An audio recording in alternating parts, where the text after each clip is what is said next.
nono sangisi biso awa Bible ezoloba ke ezali malamu pe ya esengo obana mutu basangana esika moko yayokwa mafuta etiami na mutu ezokita na mandefu ya Aaron kilo na bisonge ya robe na ye Nzambe lola esika wana nde okitaka mapamboli kino bomo ya seko.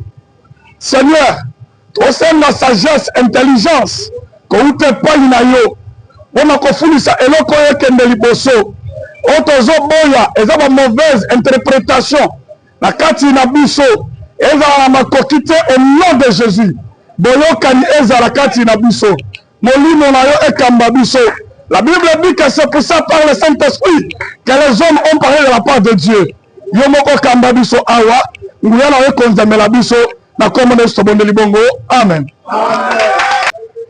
Okutani na muninga azotindika moto na balabala oleki na yo kei oleki okei seke ata bamenase mutu babeta mutu baluka babotole moto okoleka kaka parce que tango omona déjà débat ya ke momi bale batu mibale misatu batelemi omoni ndeko na bino aza wana normalement il faut otelema bakoki kozala bacriminel bazoluka babotole moto okoyeba ndeni na nsima bakoya kobeta lisolo wana yake babotoli ndeko na biso moto esika bolobi nalekaki place wana namonaki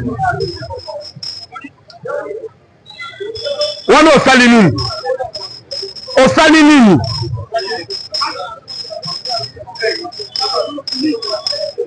mais ntango mosusu so otelemaki olingaki apporter main forte de façon que bato wana bakokaki kokima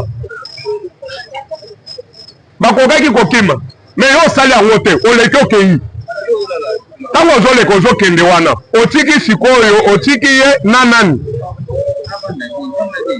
akoki kozala aza na mwa pana ata ya moke oyo kozala oza na experience wana okoki kosala yango boye alongwe na ye esika wana mais yo olobi te okei na yo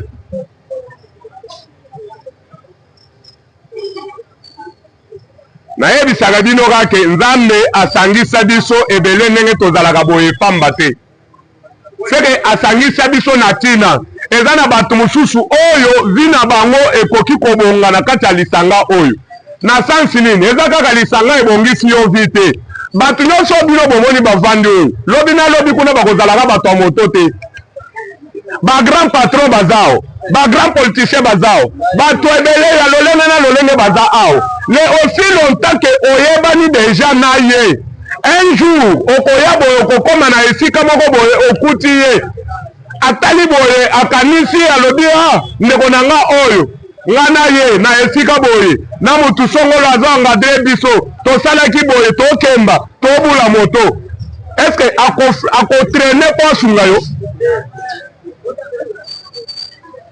po vie échangeaka na chaque seconde na chaque minute vie échangeaka il faut kozala na bolingo l'amour eloko eleki bolingo eza te parce que Nzambe ye moko aza bolingo. Dieu c'est l'amour.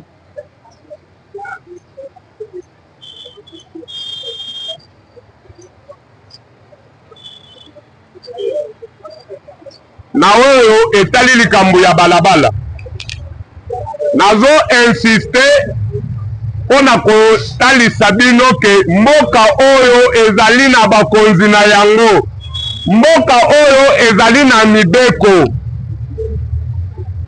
Ngai nakoki kosangisa bino bele boye po boyiba leta te ube po bozala bavoyu na miso ya leta te. Ebele bazoloba ke oteyaka bana na yo te me nateyaka bino. Ya liboso na yebisa bino ke balabala eza ya leta, balabala eza ya lava de motard te. Eloko ya liboso na balabala tozala ba condition oyo etambwisaka biso na kati ya balabala. Ya liboso eza nanu dokima ya anje ozokumba, zala na dokima na yo. Ya mibale ezali nde lolenge oyo leta kongole alobi pona mutu likolo moto ifo azala boye boye boye. Ozala na casque na ye na mutu, ozala na ketch na yo na makolo, ozala propre, ozala na conduite ya malamu oyo ezolakisa ke no bato oyo baza encadré na mutu oyo mutu efonctionnaka. Conduite ya malamu eza ke babiloko oyo bamotao nyonso bakoki kosala oyo baza libanda ya organisation bakoki kosala yo okoki kosala yango te. Kobunda, kofinga, papa okoboya bakanga yo moto obandi bitumba obundi te suka bakangi moto wana bake nango osali nini? Tango kosilisa kobunda obengi nga lisusu me yo obunda kiti po moto ekende te obosani ke nga naza na motu oyo akoki kozwela nga moto obundi po moto ekende te obundi ofingi bamama bapolisier bamama bakonzi osali nyonso okoki kosala obeti bato me suka bake na moto yebake oalourdir infraction en plus oyokisi nga soni oyokisi nga soni parce que ntango nakoya question ya liboso bakotuna ngai eza yake oyebisaka bango nini? Tala makambo basali, tala ndenge asali. Feke yo nde mutu otindaka bango babetaka bapolisier, yo nde mutu otindaka bango bosingaka bato. Ofragilize ngai. Ata nayaki nazaki na force ya ndenge nini nakomi faible. Mais mpo nazala na force wana naya boye bapesanga mbote ya respect. Bonjour président, pena félicitations bana na yo tokangi mwana na yo mais façon se comporter vraiment te aza pena exceptionnel wana nga pena lobi merci nakoya sikoyo na puissance nyonso ya koya kotuna sikoyo bokangeli ye nini asali bino nini. Mais nakomaka président na bango yeyo yo pena oyebisaka bango nini? Bato na yo vraiment bato na yo oyebisaka bango nini? Mbala moko seke balongoli nga bilamba soni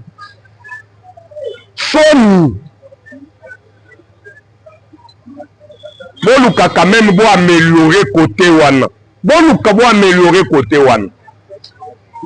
en plus nayebisa bino la fois passé que même to banda oyo bakangi yo mpona casque kobenganga te bakangi yo mpona quittance ya 500 francs kobenga ngai te. Okomona moto ava kota na balabala ameli agene ya 5000 ava kota na balabala mais quittance ya 500 francs sombi te. Tango bakanga ye mpona quittance ya 500 francs abandobele président nga na tombe victime ya 500 francs. Tango bobengaka ngai naya kointervenir mpona jeton ya 500 wana esalaka bino ndenge nini? Mpona quittance ya 500 francs mon frère, mpona taxe de stationnement ya 500 francs bopesaka nga mpasi mpona nini?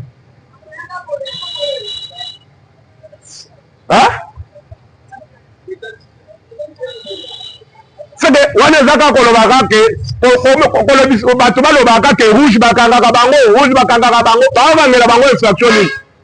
500 francs quittance ata yo moko siko na place ya quittance wana dépense ya 20 000 esalemi, dépense ya 15 000 esalemi na place ya 500 francs eza perte ya niveau nini? Na retard ya temps lisusu na perte de temps.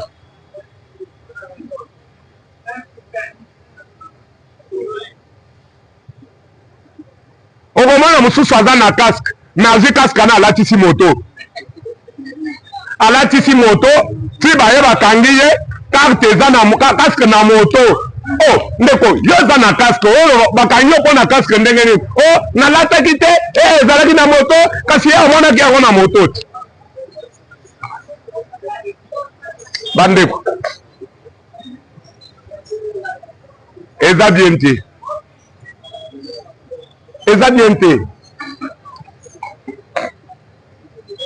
mon frère, nayebi ke semaine oyo nazwaki ka moko ya moto bato oyo soki mibale oyo bamoto na bango elalaki tango bakangi bango.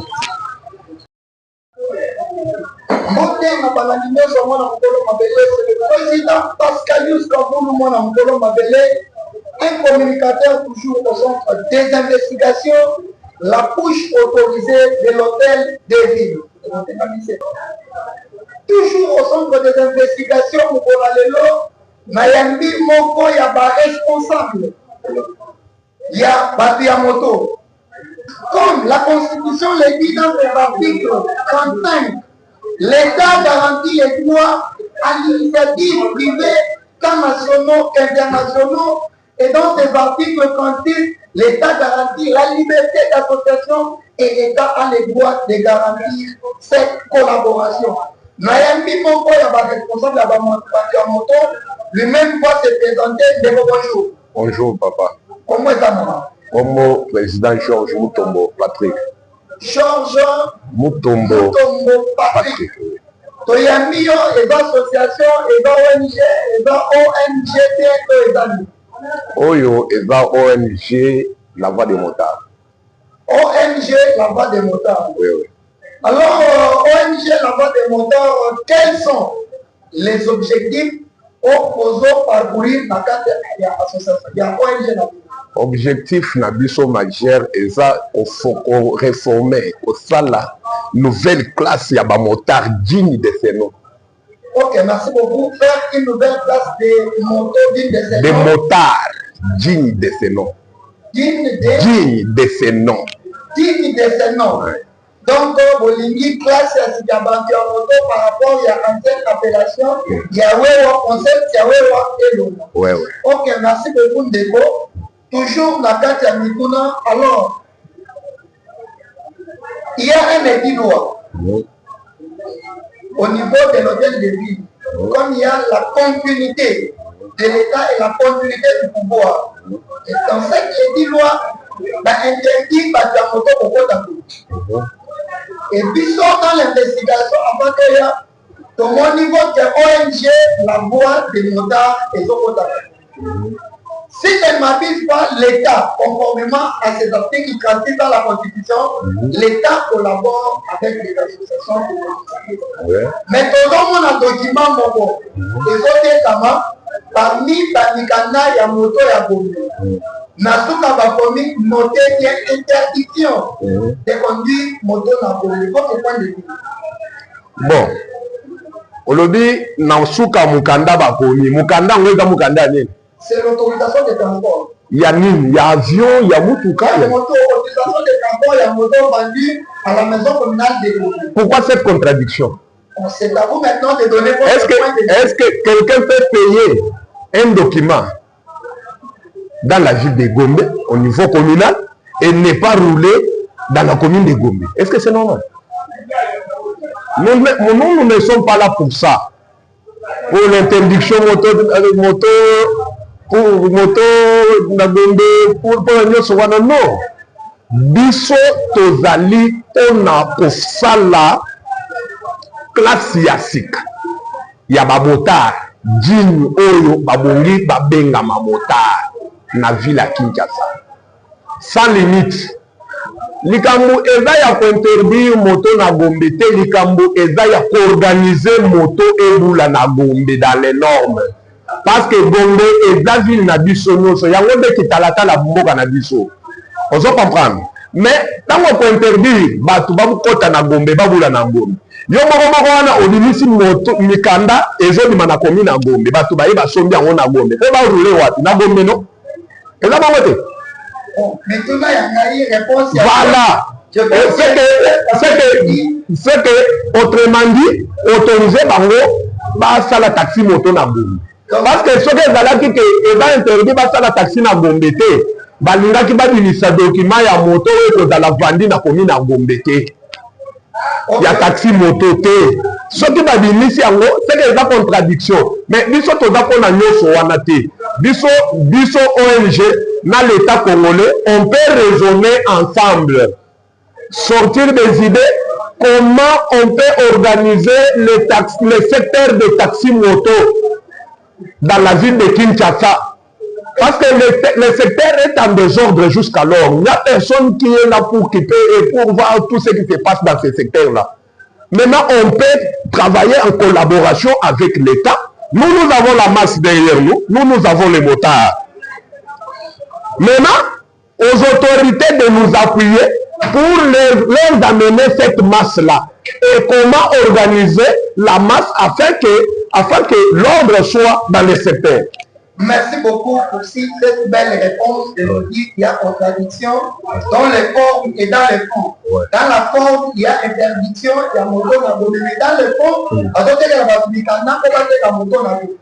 je pense que le président, il y a un cours. Prochainement, pour la vente, il y a vignette et pas bâtiment. Où vous êtes au courant, si je ne m'abuse pas, c'est après de $22. C'est long pour parler.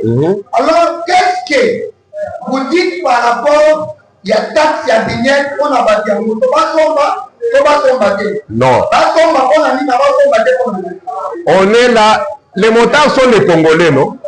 Nous sommes là, premièrement, ngai na yebisaka bato moto ke tozali te pona koyiba l'État. Mboka ezana bitumba, mboka ezana musale dele, mboka na biso ezana le chantier. Biso le roi ba motard. Tozali pona ko soutenir l'État na biso parce que tozana l'État mususu te kaka oyo tozana mboka mususu te. Na oya biso tozo sala le roi musala tokoki pe ko soutenir l'État. Soutenir l'État c'est faire quoi? C'est payer les taxes. Mais à une condition que contribution na biso wana ezala bien canalisée. Etendete na poche ya mutu songolo alia oyo bakoki kolaka biso de mbongo wana ekosala boye ndenge likambo oyo ya ba taxe oyo ya 500 francs oyo ya stationnement. Jusqu'alors, nous continuons à payer ces taxes-là jusqu'à nos jours. Mais musala o mbongo wana esalaka toyebi yango te. To bénéficiaka na eloko te. Balaka biso ba parking baloba bo totikala komona eloko moko te. Batekela biso ba plaque awa. Batekela biso ba plaque motard nyonso alakisa volonté na ye asomba plaque. Masuka toyoka kaka ekoma kaka ya te songola alia mbongo plaque bo. Songola alia bo songola. Mais mbongo ya contribuable. Biso batu tozo binisa mbongo wana ta mususu to privé bana na biso ko futela bango minerval to privé ko lia to ni se privé na maka mususu ya na koki ko somba te elamba obite na satisfaire ba devoir à l'État parce que naza redevable.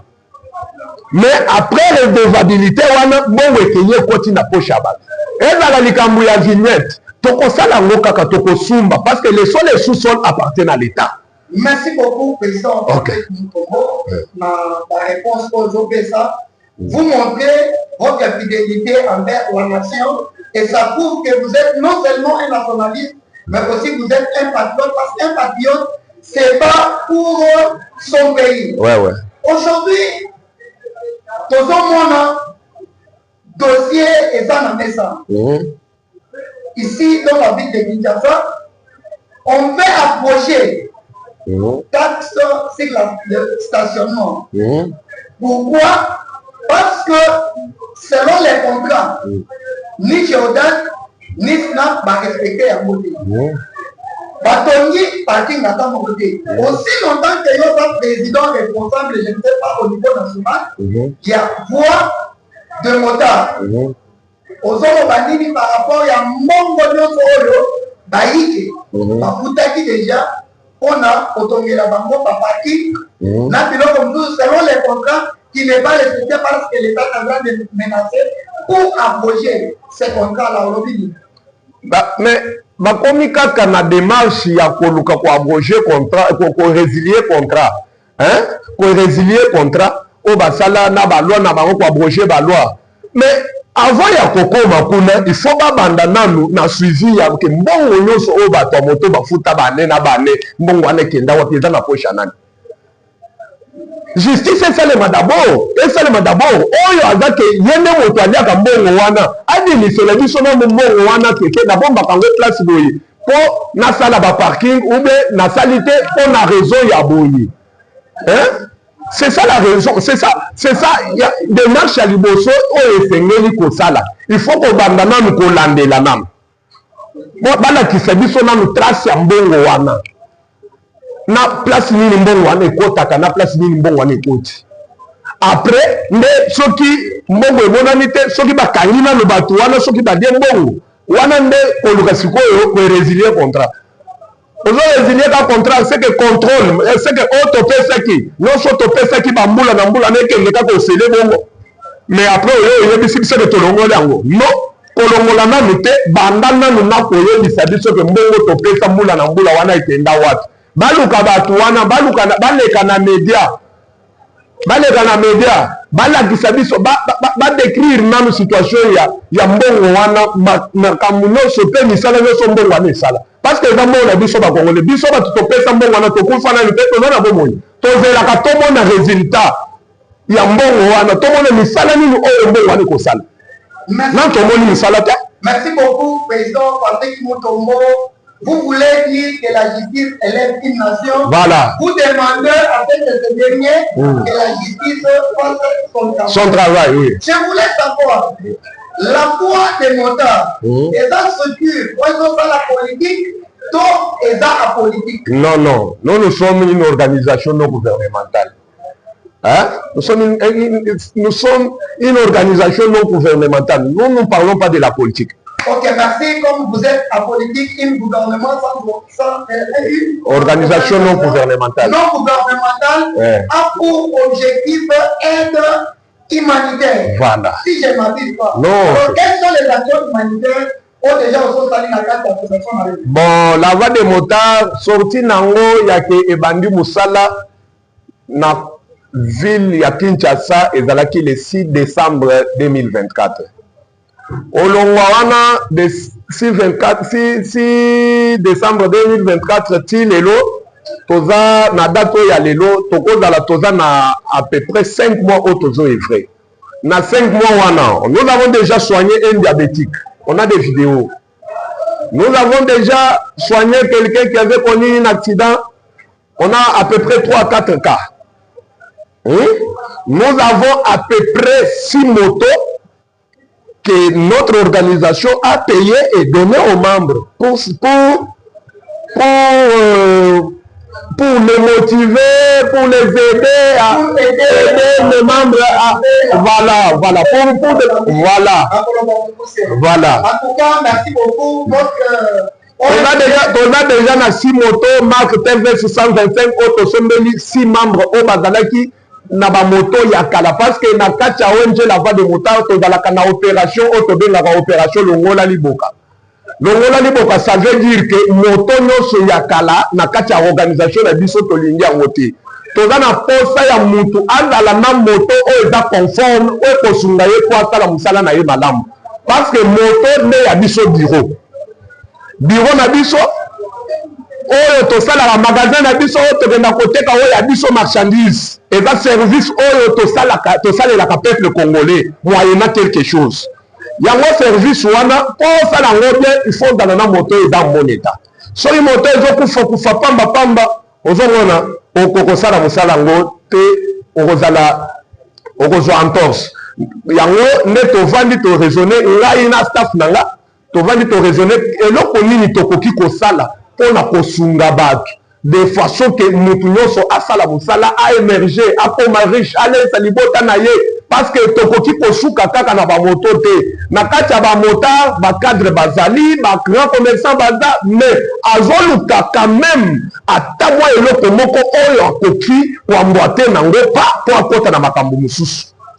Ozo comprendre maintenant tozosala eloko wana de façon que mutu azala na moyen ya korealize oyo eza na kati ya mutu na ye barêve na ye ke azala bloqué parce que aza na moto ya kala et faire vivre ye pasi moko boye enyokolaka ye yango nde tobonfandi toraisonne parce que toza na makoki ya kosombela bato nyonso oyo baza na bamoto akala moto ome moma te mais na moyen na biso ya moke wana tozobomba simene oyo tosombeli mutu moto simene oyo kuna tosombeli mutu moto simene oyo kuna tosombeli mutu moto toza deja tosombi yango deja 6 mais toza kaka na oyo eza 5e mois ya ke oyo la voie de motard ezo œuvrer na kati ya ville ya Kinshasa. Merci beaucoup Ndeko pour avoir explicité mon point ya ba objectif na ndenge boza déterminé na kati ya mosala na bino. Merci beaucoup. Tous les internautes au bozo na biso libanda tu na kati ya mboka boza na ndeko na yo aza na moto oyo tozomela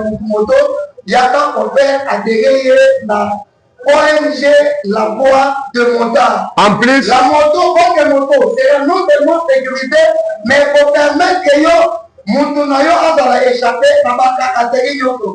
À tout à l'heure, pour la matière, on était à ma carte d'association, parce que la réunion chaque samedi, non loin du croisement des avenues Kasaï et Kabamba. Président de l'Union, merci papa. En tant que citoyen congolais, en tant que patriote, parce que mais dans quel côté à ma na émission yo Zala est conscient que président de la République est dans la Zala conscient que hôtel de ville le gouverneur Daniel Koumba n'a encore exploité à Gola. Alors ceux qui t'ont dit qu'à pour l'Israël à propos de l'autre moi je voulais que on pèse la négativité beaucoup dans la sur le terrain pour que vous ayez dans améliorer le gouvernement. Ok. Yaliboso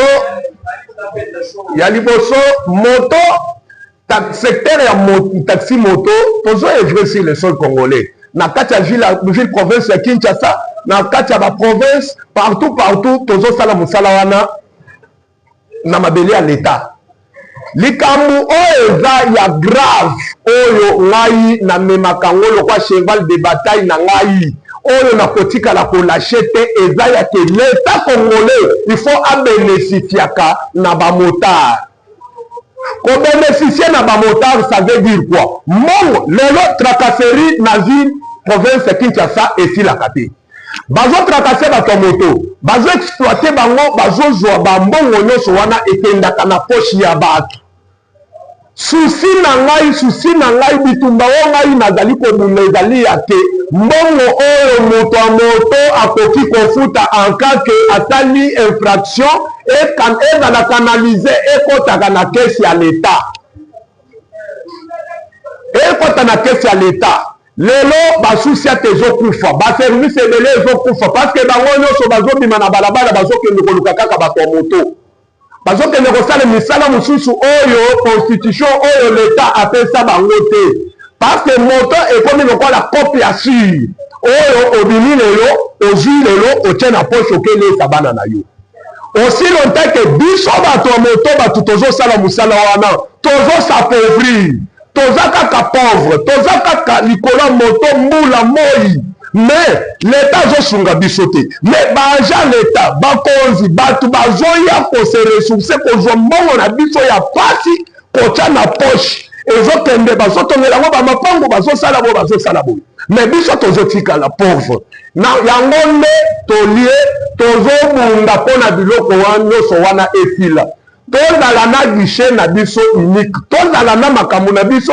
toyebi ke soki bakangi ngai amande ya likambo na ngai oyo nasali oyo eza mbongo autant tokei tofuti yango na banke lelo bazokatela biso bakitanso eza forfaitaire baamande oyo eza forfaitaire okuti moto aremplir kaka na kilo na ye alobi 180 000 na acharnement na sens moko bo parce que président ya ONG aye asengi moto aye aréclame aye kosala intervention OPJ atali bo alobi ke loko eza makambo ya intervention bokende kofuta na banque akati bo ale 280 000 kende kofuta na banque sur base ya quoi? Parce que l'état congolais atia infraction na infraction nyonso eza na mbongo na yango sikoyo bango bakomelaka biso bongo bango soki basi bakomi bongo eza quittance okozala obligatoire okozala obligé ya ke okende ofuta po récupérer moto na yo parce que yango nde mwa source oyo oza nango oyo ezelisaka libota na yo oyo esalelaka babesoin nyonso. Maintenant dis-moi tozokende tozofuta bongo mbongo ezokende ya kotoyake bakangi motard babotoli batie maboko na poche babotoli nyonso nous ne sommes pas sécurisés liberté na biso eza garantie te mais la liberté n'est pas garantie yango nde biloko oyo biso toboyi toteleme bango bayebi ngai bayebi ke naza motard ya ntongo ngai nauta likola moto nayebi pasi bolamu na mabe ya moto nayebi yango nde nazoloba ke toboyi makambo ya bafrater bafrapaka bamotare bafrape biso baetufe vana biso yokanaka na some te oyo ayaka wabimaka nga nde representant bamotare osilotake ayebi moto te ayebi pasi oyo ya moto ezaka na nzela te yango nde toboyi biso bana ya ndako bamotare oyo babula gombe na gombe nde babiso oyo babula na ville ya Kinshasa bango basala baparking nyonso bomonaka na ville wana oyo bato nyonso moto wana bayokaka nde biso mpo bayebi ke biso nde baene na bango toye sikoyo tosimbi makambo na biso na maboko tosimbi mosala na biso na maboko mpo totombola mosala na biso torekipere dignité na valeur oyo ya biso parce que mosala oyo tobobelaka bana tofutelaka bandako totangiselaka bana yango wana. Le travail est un droit sacré pour chaque Congolais. Merci beaucoup, Ndeko. Merci beaucoup d'avoir explicité et donné. Vous, mon gouverneur, comme chef de l'État, monter ça, monter ça, nous allons être sécurité et protéger. Souci d'ailleurs, et ça va créer un guichet unique. Il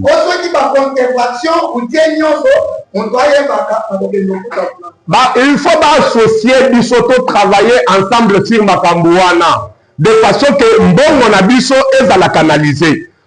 To travailler, l'État a gagné, biso peut to gagner. Parce que ezamboka na biso nyos. Donc oki ko travailler te pona batu moko boye ba ya kabazwaka mais mboka na biso ezotika la pauvre, secteur na biso ya moto ezotika la pauvre. Toujours qu'on va développer yango te. Voilà. Merci beaucoup de vos Baza et Belé Nakolanda-Biso. C'est votre humble communicateur d'investigation toujours près de la population congolaise et celle de Kinshasa en particulier. Nous avons reçu aujourd'hui Patrick Moutongo, responsable de la voie de Mota. Oui, oui. Alors, dans mon cousin, il y a des personnes qui m'ont atterri dans ONG National. Et puis, il faut faire le numéro de téléphone.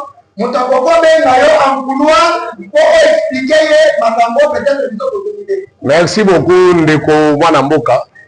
Biso tozali sir colonel Edeya de l'école. Nasima ya Kiros avant ambassade ya Zambie. C'est là où tozana nous pour ce moment parce que tozana c'est le numéro de l'ONG. C'est 084 44 066 93 084 44 066 93. Ce qui est bien le numéro on peut atteindre ONG La Voie des Motards. Merci beaucoup. Parce que nous sommes arrivés à la fin de cette émission. Bon aimer, bon liker, n'a pas commenté, ceux qui ont commenté dans ce one. Ceux qui ont dans mon au cas numéro de commentaire et pour permettre donc ils pour à la prochaine émission Toyeba Mako Ayeba à vous répondre maintenant aux Alaki et Belé au Petit Numbote dans ma zone à la prochaine. Merci beaucoup Ndeko.